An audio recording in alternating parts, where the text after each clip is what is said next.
Во непосредна близина на железничка станица, односно на потегот помеѓу бензинската станица и трговскиот центар Џамбо Вера, а на самиот паркинг е кулата позната како зграда на пратеници, несовисни граѓани утрово запалиле угон на постојката за фрлање комунален отпад.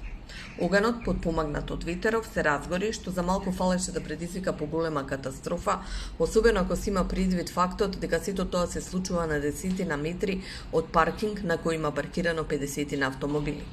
По брзата и ефикасна интервенција на пожарникарната служба, пожарот беше искаснат, но останува да лепди прашањето што ќе се случеше доколку тој се разгореше и зафатеше некој од автомобилите, а да не ни помислиме доколку некој од автомобилите беше на плин.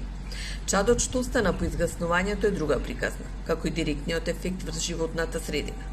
Станарите со сигурност денес нема да можат да ги отворат прозорите од загадениот воздух. Она што треба да го земеме како поука е да не се пали оган на постојките за фрлање комунален отпад, затоа што последиците може да бидат далекосежни, да се засилат контролите, како и казнената политика.